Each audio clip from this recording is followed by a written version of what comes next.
palabra que soltó Isaías en Isaías 61. Y este es el propósito de por qué Dios envía a su Hijo a la tierra. Y quiero leerlos antes de arrancar, porque me gustaría que podamos orar en esta dirección en estos momentos. Jesús empieza a hablarles, Isaías 61, dice: el Espíritu del Señor y Dios está sobre mí, por cuanto me ha ungido para anunciar buenas noticias a los pobres, me ha enviado a sanar los corazones heridos, a proclamar libertad a los cautivos, a liberar a los prisioneros, a pregonar el año del favor del Señor y el día de la venganza de nuestro Dios, a consolar a todos los que están en duelo y a confortar a los dolientes de Sión. Me ha enviado a darles una corona en vez de cenizas, aceite de alegría en vez de luto, traje de alabanza en vez de un espíritu de desaliento. Serán llamados robles de justicia, plantío del Señor para mostrar su gloria. Señor Jesús, te damos gracias, papá. Gracias porque en este tiempo de adoración, en el tiempo en donde podemos disfrutar de tu presencia, en donde podemos exaltar tu nombre por sobre todo nombre, queremos recordar el maravilloso acto, único acto y eterno de Jesús en la cruz. Recordamos que si no hubiese sido por ti, seguiríamos perdidos, seguiríamos dolidos, seguiríamos sin esperanza, pero reconocemos que Dios, tu Padre, nuestro Padre, te envió aquí para restablecer esa conexión única que se había desconectado por el pecado. Gracias, Jesús, por esa cruz. Gracias por darnos salvación. Gracias por darnos una nueva vida. Gracias por tu palabra. Gracias, Señor. En el nombre tuyo, papá, oramos. Amén y amén. Amén.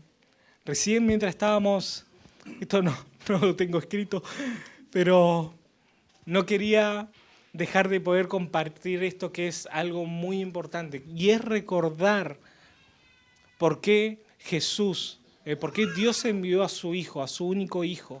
Porque Jesús caminó en estas tierras y empezó a proclamar las verdades del reino para darse a conocer a Él como nuestro Salvador, pero también exaltar al Padre que está en lo sumo. Es decir, el Padre me ha enviado para traer libertad a los cautivos, para sanar a los corazones, para anunciar el nuevo año favorable del Señor. Hay tantas promesas de parte de Dios que se activan en ese instante cuando en la cruz Él entregó su vida por nosotros, ¿sí? Siempre es bueno recordar lo que hizo Jesús por nosotros. Amén. Amén. Gracias, Jesús. ¿Cómo están? ¿Bien? Oh, tremendo. El tema es ideal. Muy bien. Hoy quiero compartir algo que Dios me viene hablando hace un par de semanas. Él está siendo bastante intencional en estas 2 semanas y lo sentí propicio para poder compartirlo sabiendo que ya se terminaron la serie de disciplinas espirituales. Y entiendo entiendo que es el proceso que pasamos este año de aprender sobre el fruto del Espíritu Santo, sobre las disciplinas espirituales, sobre el discipulado de la historia del reino, cómo nos introducimos en la historia del reino, pero también cómo hoy estamos aprendiendo de Efesios, ¿sí? En el discipulado. Siento como que todo lo que Dios estuvo proveyendo, capacitando, entrenando a su iglesia, esto no es el porqué, ¿sí? El porqué es para que nosotros podamos ir y predicar las buenas nuevas, ir y hacer su voluntad, ¿sí? Pero claramente hay alguien que no quiere que hagamos esto. ¿sí? Por eso este tema que quiero compartir se llama guerra espiritual. Y se trata de esto. No, nosotros no nos capacitamos, no nos preparamos, no hacemos la voluntad para hacerle la guerra al enemigo, sino que el enemigo viene a hacer la guerra a nosotros porque somos sus hijos. Nosotros lo que hacemos es hacer la voluntad del Padre, predicando las buenas nuevas, para introducirnos en su plan de restauración, ¿sí? Y para que nadie se pierda, para que nadie se pierda. Si Dios retrasa su venida, es porque quiere que todos sean salvos. Entonces nosotros tenemos una misión que es ir y evangelizar, es ir y predicar las buenas nuevas, es ir a los lugares donde nos podemos ver, tanto en Temuco, en nuestros trabajos, donde sea.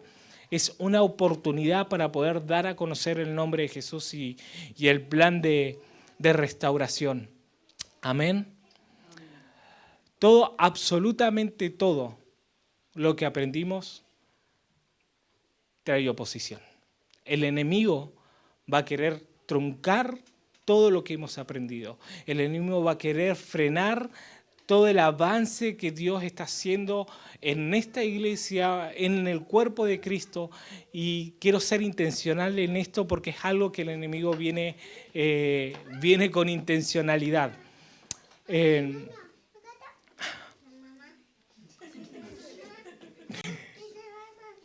Hay tres historias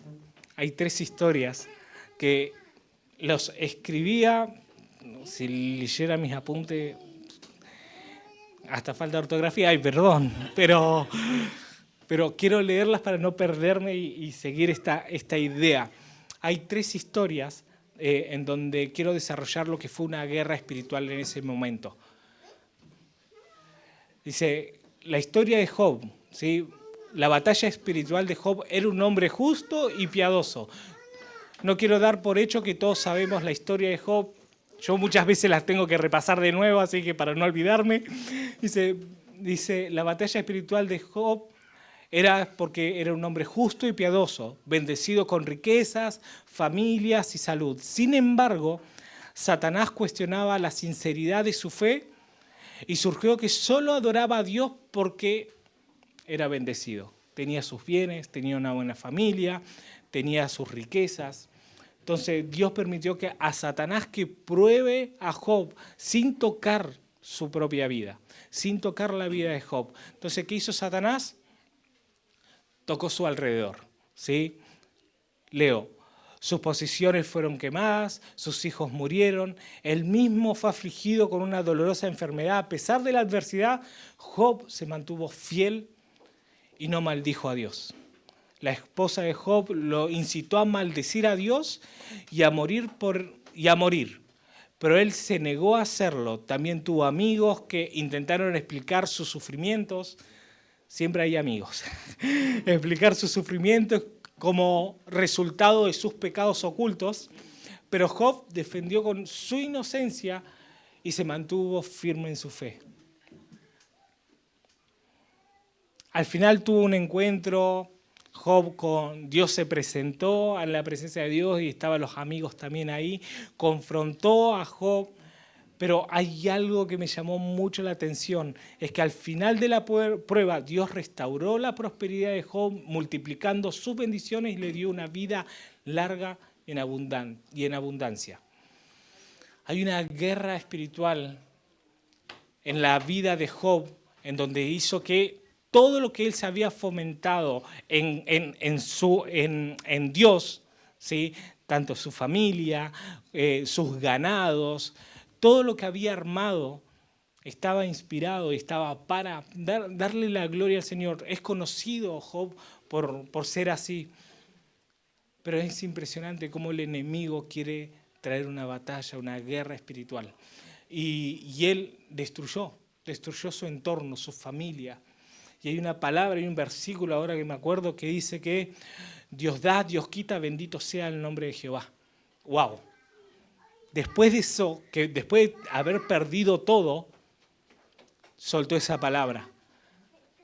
En medio de esa adversidad, ¿cuántos de nosotros podemos llegar a tener ese mismo pensamiento? ¿Cuántos de nosotros podemos permanecer firmes en la roca, teniendo la fe en que Cristo está al control de todas circunstancias en mi vida personal, en mi corazón, independientemente de que en nuestro entorno se estén quemando los ganados, se esté muriendo nuestra familia, esté pasando situaciones hasta de enfermedad? ¿Cómo nos mantenemos nosotros? ¿O discernimos que hay una guerra espiritual?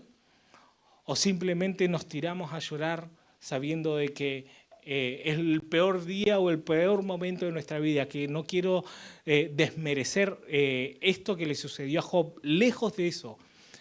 Sin duda todos sufriríamos si tenemos una pérdida, todos sufriríamos si se nos quema la casa, todos sufriríamos si viviéramos todo lo que vivió Job. Pero la batalla espiritual que tuvo él fue permanecer en la presencia de Dios, sin rendirse después de decir, ¿sabes qué? Tú hiciste todo, tú hiciste el cielo, la tierra, creaste absolutamente todo. Yo no estuve en ese lugar, pero mi fe sí está en ese lugar. Otra historia, la de Pablo. Pablo en Romanos 7, me encanta esto. Cualquier parecido con la realidad, creo que no es mera coincidencia, pero bueno, la batalla espiritual de Pablo contra el pecado, en Romanos 7, como les decía, es un relato conmovedor porque aborda la lucha interna que tenía Pablo en su interior. ¿Sí? La lucha entre la naturaleza pecaminosa y el querer hacer la voluntad de Dios sujeto a la ley. Él caminaba queriendo hacer lo bueno, pero él decía que muchas veces no lograba hacer lo bueno. ¿Cuántos viven de esa manera muchas veces? Nuestros pensamientos, nuestros deseos es querer hacer la voluntad de Dios. Yo me voy a levantar, voy a orar, voy a ir a evangelizar y de repente estamos pecando. Y de repente, oh, perdón, Señor, me la mandé. ¿Cuántos luchan con la carne? ¿Cuántos están teniendo esa batalla espiritual? Pablo enfatiza en Romanos 7 que esa realidad que él vivía no es una derrota, porque después nos muestra que encuentra en Cristo, en la salvación, en la gracia y en el perdón de Dios, la llave para poder vivir la vida que Dios quiere que vivamos haciendo la voluntad de Dios. Pero él expone su corazón, él muestra su batalla. Yo quiero hacer la voluntad de Dios, pero muchas veces no lo puedo hacer.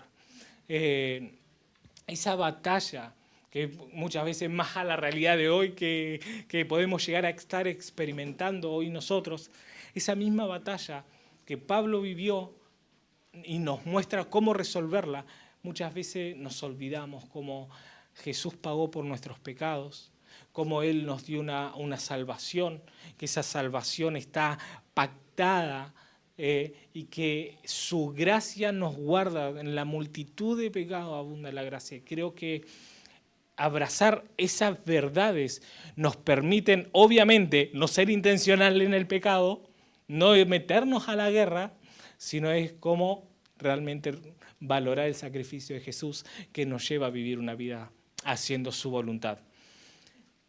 Tercera historia, Jesús en el desierto. Él después de que fue bautizado, ayunó por 40 días y 40 noches y entró al desierto en un proceso en donde todos sabemos que el final, Jesús salió empoderado en el Espíritu, pero su proceso fue una batalla, una guerra espiritual, porque Satanás se le presentó 3 veces para tentarlo y hacerlo caer. ¿Sí? Entonces, cuando nuestras vidas reflejan el querer hacer la voluntad de Dios, cuando nuestras vidas reflejan el carácter de Cristo, cuando nosotros como iglesia queremos avanzar y hacer su voluntad y el plan que Él tiene designado, es así, de una. El diablo es más viejo, ¿cómo es? ¿Viejo conocido? Eso mismo. Eso. Yo no soy el de los dichos, evidentemente. Pero nosotros sabemos que en medio de querer hacer como iglesia la voluntad de Dios siempre va a haber oposición, siempre va a haber el enemigo a querer tentarnos, a querer atacarnos nuestras mentes, a querer destruir nuestro alrededor, porque con el único fin de matar, hurtar y destruir, Él es el único que pueda, ese es el propósito de Satanás, matar, hurtar y destruir. Quiere destruir todo, quiere matar todo a toda costa para que la voluntad de Dios no sea hecha. Está de más preguntar si hay alguien que haya experimentado estas cosas. Yo creo que todos hemos en algún momento, inclusive hoy mismo, estar luchando y teniendo guerras espirituales en nuestros corazones, en nuestras mentes, alrededor de nuestro entorno, en la familia. Y creo que todos hemos experimentado al menos una porción de cada historia que hemos contado recién. Dice...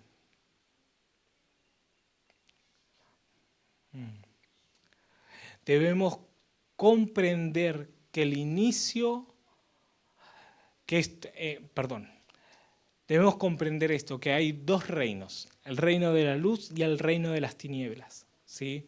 Desde el inicio está esa batalla, esa guerra del bien, del mal, del Dios, de Satanás, de la oscuridad y de la luz, queriendo traer destrucción, pero ahí fue donde el Padre envía a Jesús para traer esta reconciliación de su Creador con su creación, trayendo una nueva vida, una oportunidad y salvación para nuestras vidas. Ese es el punto en donde ahí Jesús vence a la muerte, vence a las tinieblas. Consumado es, dice. Dice que Jesús hizo eso y fue algo tan irruptivo para las tinieblas que ni siquiera se imaginaron que Jesús iba a terminar venciendo cuando creían que ellos crucificándolo iban a haber ganado. Pero sin embargo, esa verdad es tan fuerte porque creemos que su acto venció, hizo que venciera a Satanás. Ahora, Satanás sigue teniendo dominio en esta tierra, en este mundo caído, ¿sí? Que está en proceso de ir siendo restaurado. Y creo que esto es importante, por eso hago este paréntesis, que podamos comprender el sacrificio y el acto maravilloso de Jesús en la cruz, de cómo Él venció, pero que el príncipe de las tinieblas, vencido, sí, sigue rondeando por la tierra. ¿Qué quiero decir con esto? Que como hijos de Dios no vamos a ser tentados, no vamos a ser guerreados, no vamos a ser luchados, todo lo contrario.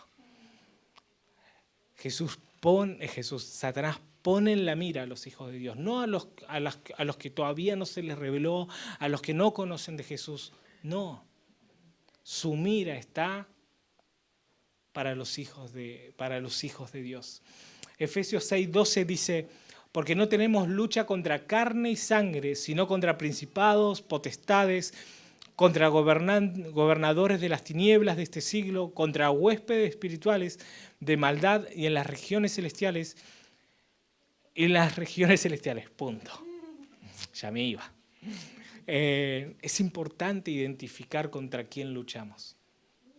No es que porque vino una persona y me insultó o me quiere hacerme caer y tropezar mientras hago la voluntad de Dios, es culpa de él. No, es la influencia espiritual. ¿Sí? Es la influencia espiritual que muchas veces nosotros no lo podemos ver, pero sí somos influenciados para tropezar, para que el plan caiga, para que el plan no se llegue a cabo. Y me encanta esto, 2 Corintios 10, 3 al 6, dice, pues aunque andamos en la carne, no militamos según la carne, porque las armas de nuestra milicia no son carnales, sino poderosas en Dios para la destrucción de fortalezas. Recuerden esta palabra, fortalezas. Derribando argumentos y toda altivez que se levanta en contra del conocimiento de Dios y cautivando todo pensamiento cautivo a la obediencia de Cristo y estando prontos para castigar toda desobediencia cuando vuestra obediencia sea perfecta. Repito esto, toda fortaleza para destruir toda fortaleza. Y quiero leerle esta definición de fortaleza, ¿sí? La definición dice, es un sistema de pensamientos impregnado con desesperanza, que acepta como incambiable algo que es. Claramente lo opuesto a hacer la voluntad de Dios, ¿sí? Ejemplo, no podemos ganar a Temuco para Cristo. No, imposible, mira todos los que somos. Todas las 400.000 en Temuco, no, imposible. La otra vuelta la Tata me tiró un dato de cuántos cristianos hay en Temuco, maravilloso. Hay que ponernos de acuerdo nomás. Ese pensamiento que viene de querer traer esa fortaleza en nuestros pensamientos, es imposible que todo Temuco sea salvo. Es una fortaleza del enemigo que quiere traer a nuestra mente. No podemos dejar el pecado. Voy, trato, pero caigo una y otra vez en el mismo pecado. Y me rindo. Ya está. Yo ya no puedo con este pecado. Es más fuerte que yo. Siempre seré un esclavo. No sentirme hijo de Dios es una manipulación en los pensamientos del enemigo. Quiere traer esa falsa esperanza de que nosotros no estamos ni alcanzamos a ser hijos porque pecamos o porque realmente no tenemos una constancia en querer seguir profundizando en la palabra para poder crecer o no voy todos los días o todos los domingos, mejor dicho, a la iglesia. Esto no es para mí. Y empieza ese espíritu de orfandad a querer descalificar la identidad que Dios soltó sobre nuestra vida. Dios nos adoptó como sus hijos. Entonces, esto es importante. Hay que discernir las fortalezas que quiere traer el enemigo en nuestra mente para poder desecharlas, ¿sí? En el nombre de Jesús. Una fortaleza espiritual muchas veces nos lleva a que la actividad de la mente vanamente imagine cosas que muchas veces no son verdad. Nos creemos hasta muchas veces nuestras propias mentiras. Es tanto el bombardeo, es tanto el acceso libre que le damos al enemigo para que empiece a tirarnos dardos que nos terminamos creyendo las mentiras de Satanás y que por consecuencia no podemos ver una salida. Inclusive creemos que estamos bien. Entonces, eso es importante discernirlo. La batalla que debemos ganar personalmente es la batalla de nuestra mente. Para que Satanás no genere una fortaleza mental y nos cautive a tal punto de ser insensibles a la palabra de Dios, al adorar a Jesús, a escuchar a la voz del Espíritu Santo, debemos empezar a tener ese discernimiento.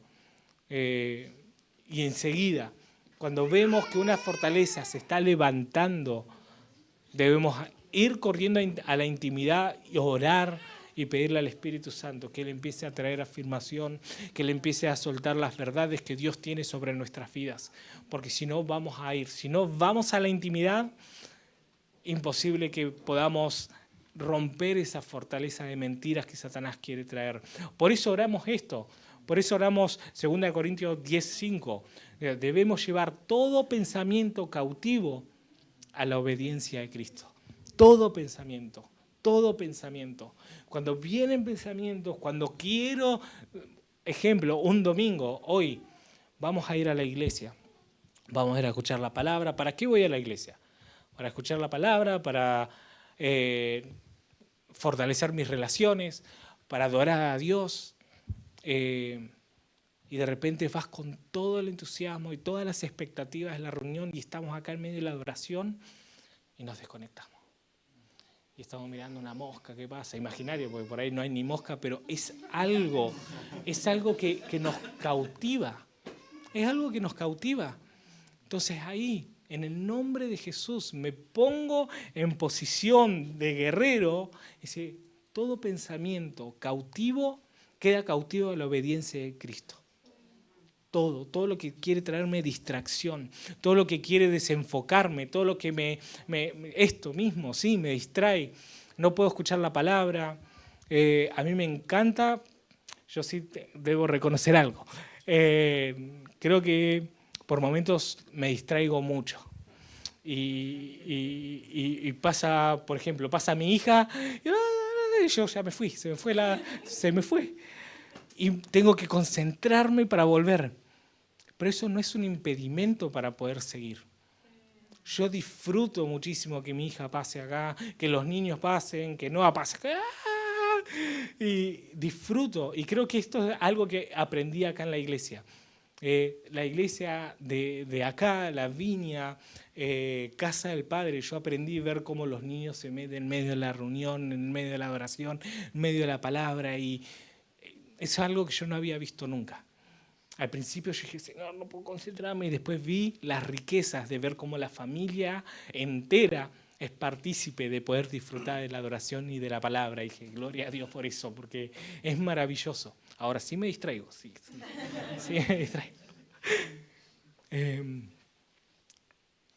Dice, pero para tener una realidad espiritual de lo que es tener cautivo todo pensamiento a la obediencia de Cristo, gracias mi amigo,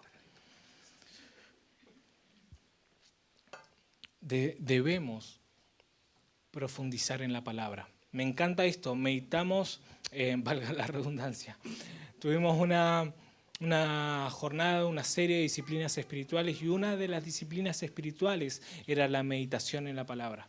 Y la meditación no es esto que nos enseñaba nuestro pastor, no es que vamos a nuestro cuarto, a un lugar, y ponemos nuestra mente en blanco y nos quedamos ahí pensando a ver si cae una palabra del Señor. Y no, meditar es sentarme en mi tiempo de intimidad con Dios y llenar mi mente, todo lo contrario a lo que nos enseña el mundo.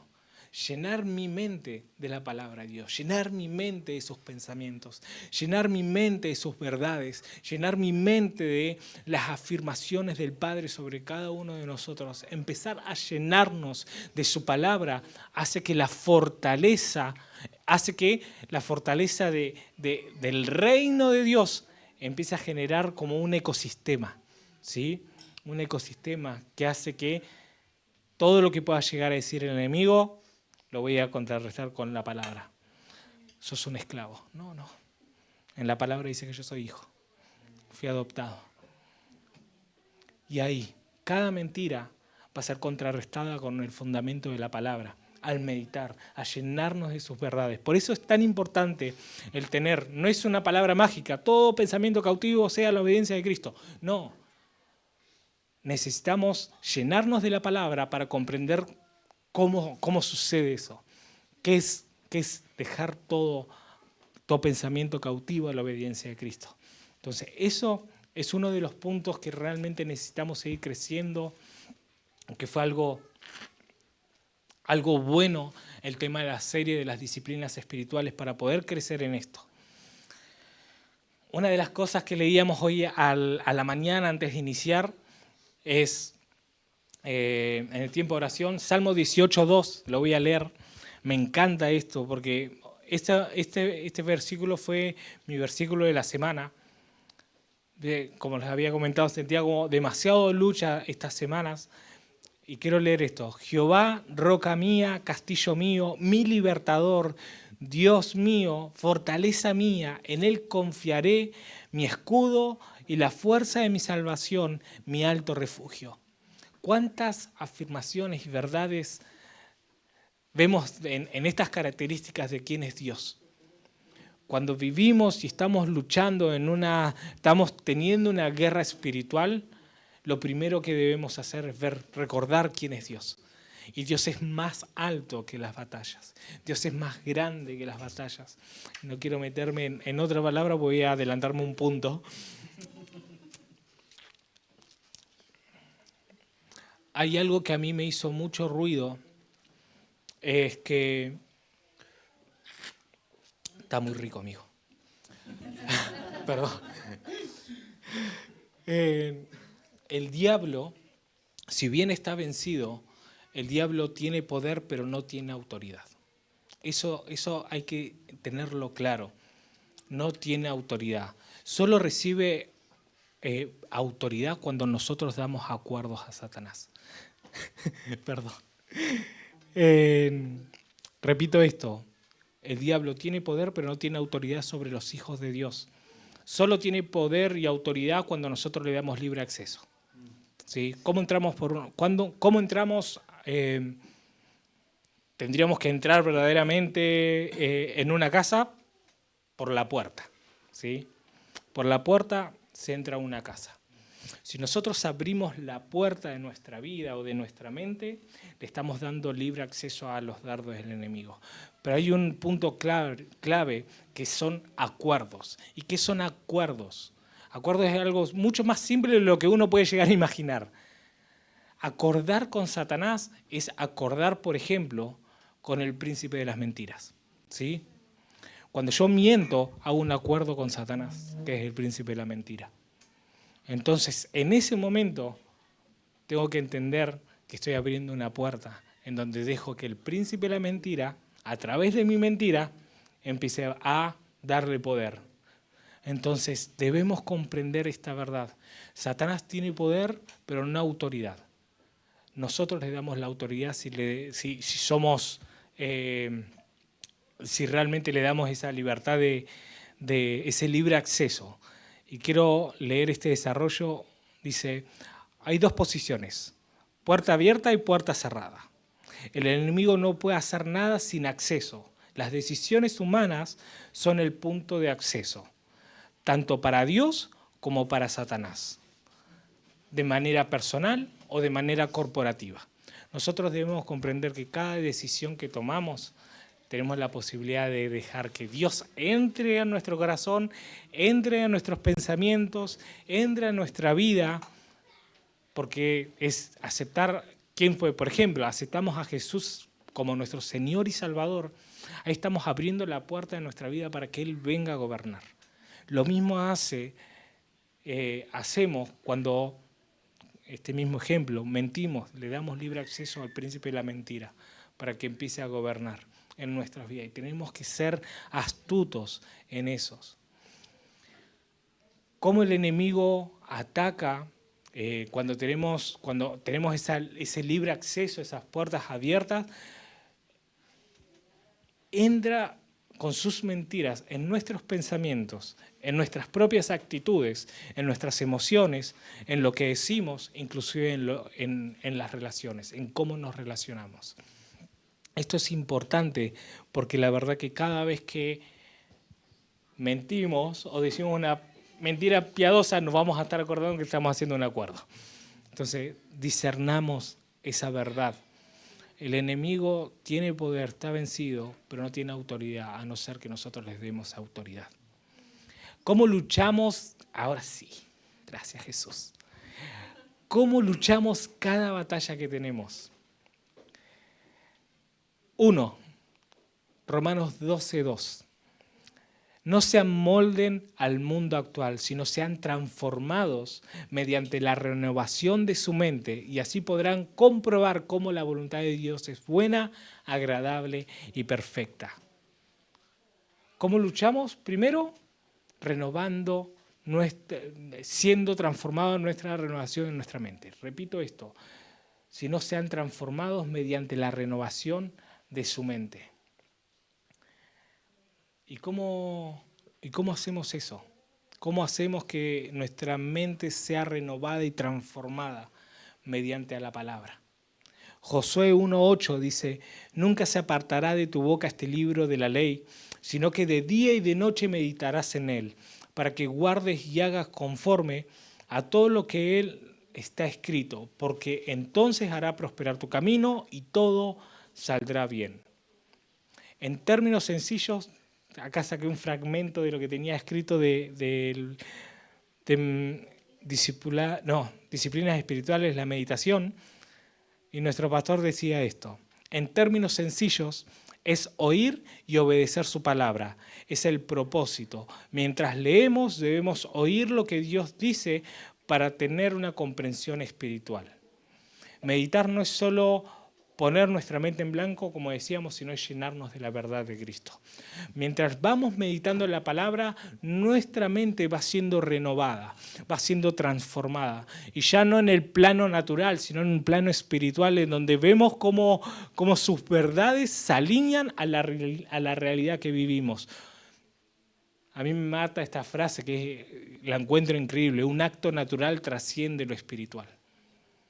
Muchas veces lo que hacemos creemos que no va a tener una trascendencia espiritual, pero sí lo hay. Sí hay consecuencias, buenas y malas. Pero por eso es importante, para poder sumergirnos en este ambiente espiritual, meditar en la palabra, para que nuestros pensamientos sean renovados y transformados a través de su palabra, y que el enemigo nos agarre armados. Y que no nuestros impulsos de querer hacer justicia en medio de una injusticia nos lleve a pecar y a sentirnos mal. Entonces, el primer punto y el segundo punto fue renovación de nuestra mente y meditando en la palabra.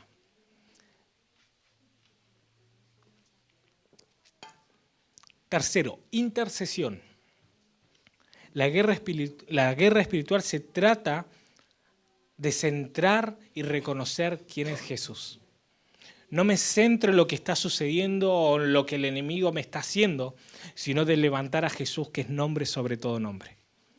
Resaltar sus atributos, resaltar su grandeza, su inmensidad, y decir: mirá, puedo estar viviendo esta situación, pero ¿sabe qué? Jesús es más grande que esta situación.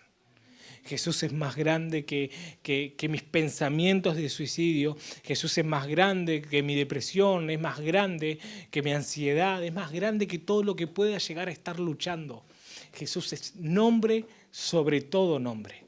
Entonces, la intercesión no está enfocada directamente en lo que está haciendo Satanás, sino en mostrarle a Satanás quién es Jesús en medio de esta situación que estoy pasando. ¿Sí? Nos enfocamos, vemos el objetivo y le decimos al objetivo: Jesús es más grande. Jesús es más grande. Mi esperanza y mi confianza está en Cristo, que en la cruz Él pagó por mis pecados, pero también por mis enfermedades y por mis luchas. Me encanta esto. Recordemos que Jesús, le pusieron el nombre que es sobre todo nombre. Intercedemos contra el reino de las tinieblas, recordándoles que somos hijos del Creador, hermanos del Rey de Reyes, que tiene nombre sobre todo nombre. Salmo 68:1 dice esto: levántese Dios, sean esparcidos sus enemigos, huyan delante de él todos los que lo aborrecen. Cuando Dios es exaltecido, cuando Dios es levantado, es exaltado, es imposible que las tinieblas puedan permanecer y prevalecer.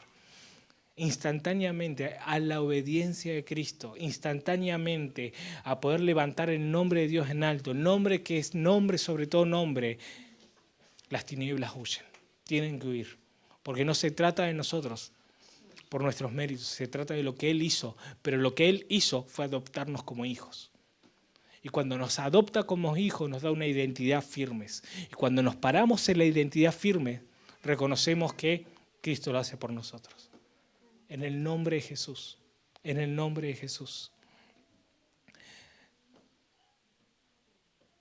Me extendí un poquito con lo de intercesión, pero lo voy a leer. La intercesión puede ser individual o grupal. 1.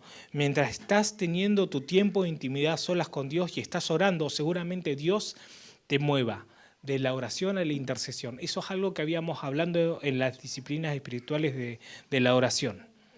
Dios nos mueve de la oración a la intercesión. Eso es algo que debemos comprender. Cuando solamente es una oración, permanece. Porque Dios te va a llevar a interceder, no solamente por tu propia vida, sino por alguien que Dios ponga en tu mente. Dice, entonces intercedemos a favor de alguien o en contra de todo argumento que se levante en contra de esa persona, levantando el nombre de Jesús en alto. 2, Intercedemos como iglesia cuando vemos que en medio de la adoración vemos en nuestro alrededor un ambiente tenso, un ambiente en donde vemos que está difícil, que estamos adorando, pero vemos como hay tensión. ¿Qué quiere decir eso? Quiere decir que, por ejemplo, Diego hoy estuvo ministrando la adoración, él está en la primera fila de batalla. Diego no ministra nuestros corazones, él ministra el corazón del Padre. Y el corazón del Padre se derrama sobre su iglesia. Y nosotros adoramos al Padre. Pero quien nos guía y quien está en la primera fila es Diego en la adoración. Y cuando la tensión se genera en el ambiente y vemos como que hay silencios, como que, no sé, se siente en el ambiente, como que no está fluyendo, ese es en el momento donde nosotros debemos levantar nuestra voz como iglesia para que todo lo que se está oponiendo caiga en el nombre de Jesús. Porque la adoración no se trata de un momento lindo, sino se trata de levantar el nombre de Dios y el nombre de Jesús, porque Él es digno de ser adorado. Pero en medio siempre va a haber guerra. El enemigo no quiere que nosotros levantemos a Jesús por encima de todo. No quiere que lo adoremos. Pero en medio de esto, cuando podamos ver que hay algo que está pasando en el ambiente y vemos como que en medio de la adoración cuesta, levantémonos a interceder a favor de la iglesia, a favor de levantar el nombre de Jesús en alto y en contra de todo lo que quiera estar deteniéndonos, para que como iglesia podamos crecer en adoración, pero también podamos crecer en tener esta relación de adoración Padre e Hijo. ¿Amén? Amén. Amén.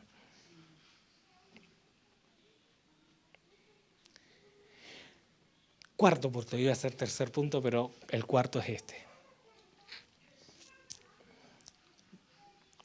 ¿Cómo luchamos y cómo hacemos la guerra espiritual? Renovando nuestra mente, dejando que sea transformado en nuestros pensamientos, meditando en la palabra, intercesión, adoración. Cuarto punto es la adoración. Y me encanta esto. La adoración dispersa al enemigo. Dios instruyó a Josafat a poner a los adoradores al frente de la batalla y a confiar en Dios. Vemos como en Hechos 16, 25, Pablo y Silas fueron encarcelados, fueron encarcelados y en medio de la noche ellos levantaron un cántico de adoración en donde las cárceles se abrieron y fueron libres. ¿Sí? La adoración es un arma muy poderosa. Por eso Satanás quiere silenciar tu voz. Por eso en medio de la adoración, cuando nos juntamos los domingos, estamos callados, recordamos esto. Satanás quiere callarme. Satanás quiere silenciar mi voz. Y nosotros como hijos de Dios tenemos una voz que Dios nos dio para proclamar las verdades, para adorarlo. La adoración es la manifestación de la sumisión y el reconocimiento hacia la dependencia a Jesús. Me encantó esto. La adoración es la manifestación de nuestra sumisión y el reconocimiento de la dependencia hacia la excelencia de Jesús. Adorar a Dios significa brindar todo de nosotros. Todo de nosotros. Salmo 103. Siempre leemos una porción, pero hoy me detuve a leerlo todo completo. Siempre decimos que cuando estamos en tiempo de adoración, pero estamos cansados, o no tenemos ganas, o no me sé la letra, no tenemos ganas de adorar. Pero cuando estamos en ese momento, siempre recordamos el Salmo 103 que dice: alma mía, alaba y adora al Señor y no te olvides ninguno de tus beneficios. Y nos quedamos con esa porción. Pero hoy a la mañana, mientras leía este versículo, lo voy a leer. Alma, alma mía, alma, alaba al Señor, alaba su santo nombre. Alaba al Señor y no te olvides ninguno de sus beneficios. Él perdona todos tus pecados y sana todas tus dolencias. Él rescata tu vida del sepulcro y te corona de gran amor y misericordia. Él te colma de bienes y tu juventud se renovará como águilas. El Señor hace justicia y defiende a los oprimidos. Vemos un cántico de David en plena guerra. Él probablemente no estaba teniendo ganas de adorar. Probablemente está pasando por un momento difícil. Pero si leemos más de lo que dice el Salmo 103, vemos las promesas de Dios sobre su vida, como Dios promete todo esto, y lo voy a leer de nuevo ahora. Si yo ordeno a mi alma a que despierte, ordeno a mi alma a reconocer y a recordar los beneficios que tuvo Dios sobre mi vida en mi pasado, cómo Dios me cuidó, cómo Dios me protegió, cómo Dios me sanó, cómo Dios me salvó. Recordar, ¿sí? Esos son los beneficios que obtuvimos con Dios. Pero es ahí, no simplemente queda en eso, en alma mía alaba al Señor y no te olvides de ninguno de sus beneficios, sino también recordar estos beneficios que tenemos acá, ¿sí? Los que leíamos hoy. La adoración nos fortalece, nos llena de unción de Dios y debilita el poder del enemigo y nos prepara para hacer una guerra espiritual efectiva. Amén. Amén. Amén. Y ahora, ¿cuál es nuestra posición de batalla? Ya estoy terminando. ¿Cuál es nuestra posición de batalla? Primero, desde nuestra identidad, ¿sí? Esa es nuestra posición. Debemos ponernos firmes en nuestra identidad. ¿Quiénes somos en Cristo? Estudiamos en el discipulado de Efesios este versículo que está, Efesios 2, del 5 al 7. Lo estudiábamos ahí en el discipulado de los miércoles y lo voy a leer. Dice, nos dio vida con Cristo, aun cuando estábamos muertos en pecado, por gracia ustedes han sido salvados. Y en unión con Cristo Jesús, Dios nos resucitó y nos hizo sentar con Él en las regiones celestiales. Y nos hizo sentar con Él en las regiones celestiales.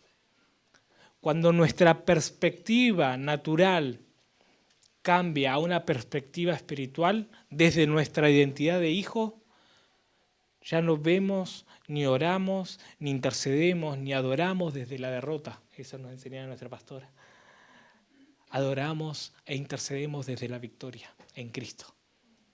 Él nos levantó y nos puso con Él en los lugares celestiales. Entonces, desde nuestra identidad, estar posicionados en los lugares celestiales, ya la adoración va a ser distinta. Ya la guerra y la batalla que se está generando en nuestros alrededores va a ser distinta. Ya vamos a afrontar de una manera distinta cada momento difícil que vivimos. Y quiero terminar con este versículo. No sé dónde está Diego. Diego. Ahí viene. Ah, sí.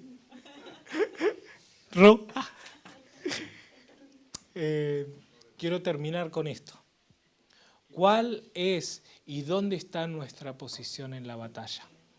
Hablábamos desde nuestro lugar, identidad, lugares celestiales, pero ¿cuál es y dónde está nuestra posición en la batalla?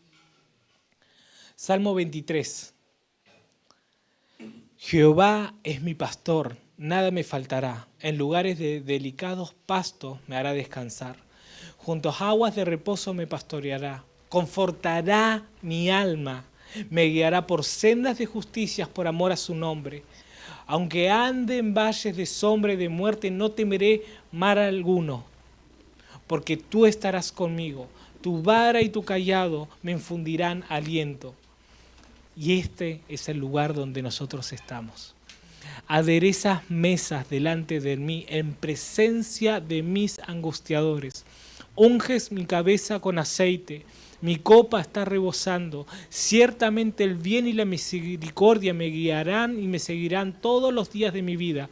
Y en la casa de Jehová moraré por largos días. ¿Cuál es nuestro lugar? Sentados en la mesa que Dios preparó para nosotros. Hoy la adoración fue presentarnos una mesa. Hoy la adoración fue, hey, hay una mesa preparada para vos y para todos nosotros. Lo único que tenemos que hacer es agarrarnos desde nuestra identidad, verla desde los lugares celestiales, tomar ese asiento, sentarnos, porque Dios tiene delicias a su diestra y siniestra, tiene todo un banquete enorme para nosotros. Pero Él dice que no nos va a sacar desde nuestras batallas, de nuestras guerras, de nuestras luchas. Él nos dice que va a eliminar nuestra preocupación en ese momento. Dice que en medio de nuestros angustiadores, Él pone y sirve una mesa para nosotros. Él sirve una mesa para nosotros. ¿Cómo luchamos y cómo enfrentamos cada guerra espiritual? Sentados en la mesa. Sentados en la mesa. Es algo que realmente debemos comprender. Porque cuando nuestra identidad es fortalecida, cuando nuestra identidad es fortalecida, no vamos a darle libre acceso al enemigo. Porque vamos a comprender que nuestro alimento, como dijo Jesús en el desierto, no solamente de pan vivirá el hombre, sino de toda palabra que viene y proviene de Dios. Cuando agarramos la palabra de Dios y empezamos a alimentarnos diariamente de ella, empezamos a llenarnos de sus pensamientos y sus verdades. Nuestra mente empieza a ser inundada por sus palabras. Entonces ahí como está renovándonos diariamente, ya no nos amoldamos al mundo, sino a lo que dice la palabra de Dios. Y empezamos a masticar, empezamos a orar su verdad, empezamos a orar la palabra. Dios nos lleva, nos saca de la oración para ir a la intercesión. Empezamos a interceder de manera personal, pero empieza a abrirse un ambiente espiritual, un discernimiento espiritual, que los domingos ya no solamente voy a ser el que se va a sentar a escuchar la palabra y adorar, sino voy a ser protagonista, que en medio de una guerra espiritual que se va a generar, va a venir una palabra. Va a venir una palabra. Por eso es importante la meditación, por eso es importante la oración, por eso es importante renovarnos con la palabra de Dios. Porque ya no es algo personal, sino es algo como iglesia. Somos iglesia y necesitamos seguir creciendo y seguir aprendiendo, pero ponernos en nuestro lugar firme. Somos hijos, redimidos por la sangre de Cristo. Y el valor es eterno e inmenso, el sacrificio de Jesús en la cruz. Quiero que pongámonos a orar, pidiéndole al Espíritu Santo que empiece a afirmar. Pero antes de eso, que el Espíritu Santo traiga a nuestra mente, y muchas veces no va a ser necesario que traiga a nuestra mente, sino que podamos recordar, si es que estamos teniendo una lucha, si es que estamos teniendo guerra espiritual, si es que no sabías que era una guerra espiritual la oposición que estabas teniendo, recordala y empezá a orar. Pero tu oración tiene que ser exaltar a Jesús por encima de esa guerra espiritual y presentarle a las tinieblas quién es Jesús en tu vida. Pero si abriste una puerta y le diste libre acceso a Satanás, a la mentira, a la pornografía, a las adicciones, inclusive a esto, a la depresión o a la ansiedad,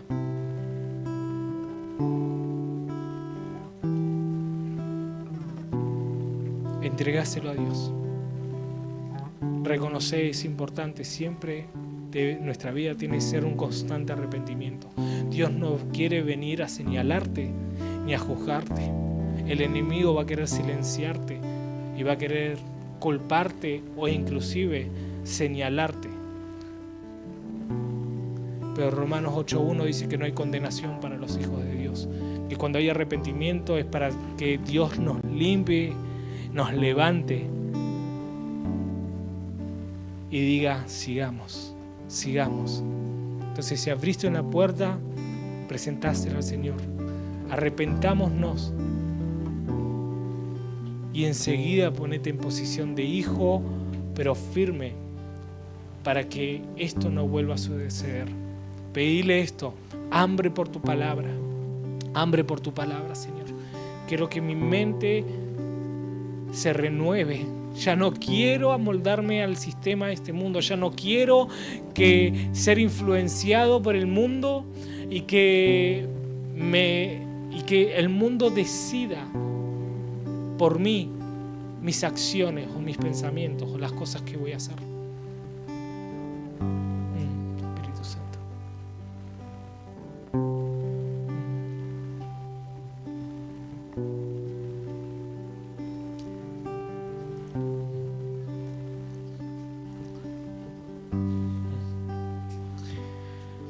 Espíritu Santo,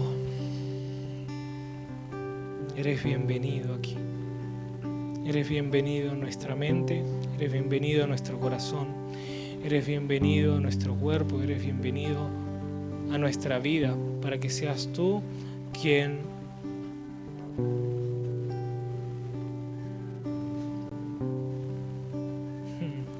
visite cada área de nuestro ser. Ven y trae luz. Espíritu Santo. En el nombre de Jesús.